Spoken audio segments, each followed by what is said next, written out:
Et bienvenue à tous à cette ultime édition hebdomadaire de Planète Facebook. C'est un plaisir de vous retrouver au quotidien. Grâce à nos chers Facebookers, aucune analyse sur l'actualité ne pourra nous échapper. Et commençons cette ultime édition hebdomadaire de Planète Facebook avec la page Facebook de RFI. Comme d'habitude, pour dire qu'en Centrafrique, la Séléka est accusée de plus de 400 meurtres depuis son arrivée au pouvoir. C'est en fait ce qu'a révélé mercredi dernier la FIDH qui estime que ces crimes continuent. Ces derniers jours, 5 corps ont été repêchés dans le fleuve Ubangui. Les cadavres avaient les mains et les pieds liés. Selon plusieurs sources, parmi ces hommes, certains ont été exécutés après avoir été arrêtés en possession de t-shirts Bozizé.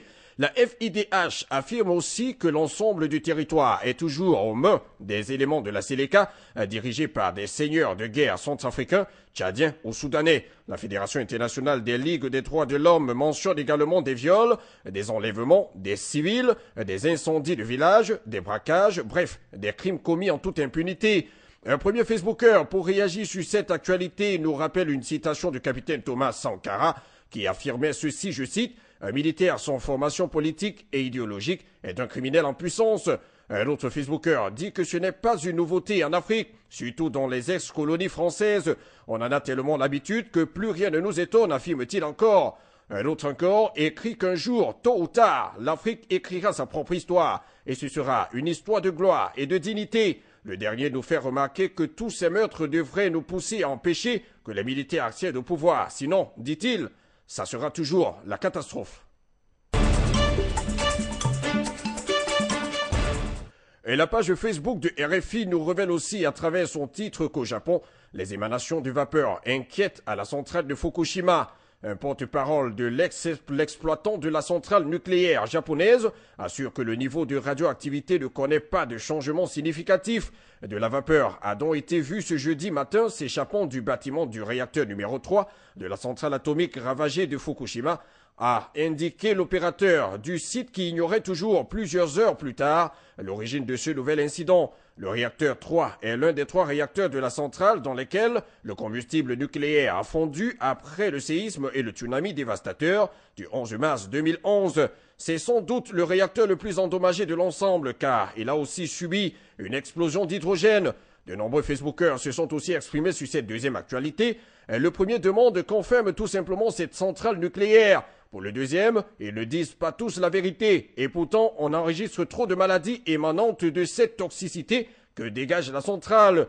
Un autre encore pense plutôt que ce sont les populations vivant autour de cette centrale nucléaire qui devraient fuir afin d'éviter que la radioactivité ne les rattrape. Pour finir, le dernier dit pour sa part que ce sont des situations qu'il faut prévenir, même au niveau de la France. Il estime qu'il est toujours possible qu'un imprévu plonge une centrale dans l'enfer. Vivement, que Dieu soit avec les Japonais.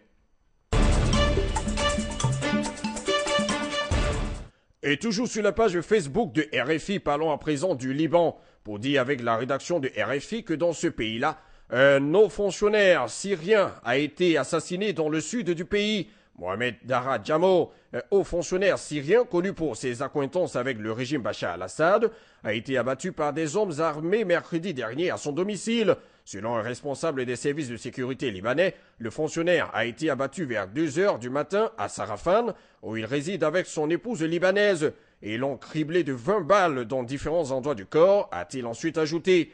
Le haut fonctionnaire de 44 ans était connu pour ses expertises politiques pro-régime et apparaissait régulièrement sur les télévisions libanaises. Pour l'instant, les enquêtes se poursuivent pour en savoir un peu plus sur les circonstances de ce meurtre.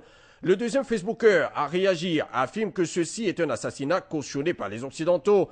Et ils doivent être bien heureux actuellement parce qu'ils ont abattu un homme digne qui ne partageait pas leurs idées. Pour un autre, ce n'est pas la fin du monde. Il croit fermement que Bachar al-Assad a des idées machiavéliques. Donc, il faut aussi des réactions machiavéliques pour le pousser à fuir le pouvoir. Un autre encore pense plutôt que ceux qui croient que Bachar al-Assad va mourir ou qui veulent sa mort mourront bien avant lui, comme Morsi en Égypte.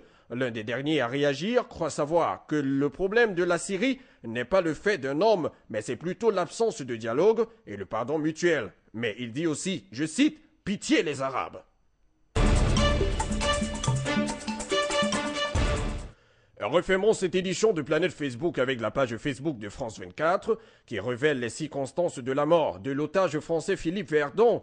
France 24 dit en fait que celui-ci a été assassiné d'une balle dans la tête. L'otage français d'Al-Qaïda au Maghreb islamique, dont le corps a été rapatrié mercredi à Paris, est donc mort. La mort de Philippe Verdon, enlevé au Mali en novembre 2011, a été formellement confirmée par François Hollande lundi dernier, une dizaine de jours après la découverte d'une dépouille dans le nord du Mali. L'enquête préliminaire, ouverte dans un premier temps par le parquet pour le chef d'enlèvement en relation avec une entreprise terroriste, a été élargie au chef d'enlèvement et séquestration suivie de la mort et de l'assassinat en relation avec une entreprise terroriste aussi.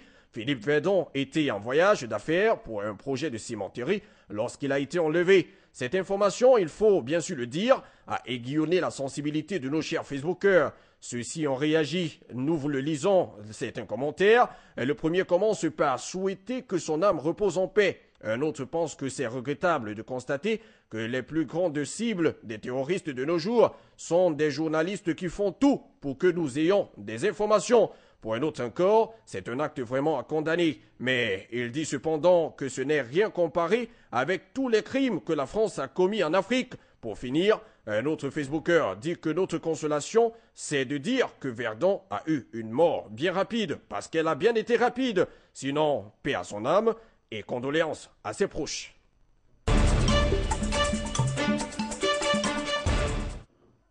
Et c'est tout pour cette édition de Planète Facebook. Rejoignez-nous sur le www.afriquemedia.tv ou encore sur notre page Facebook Afrique Média.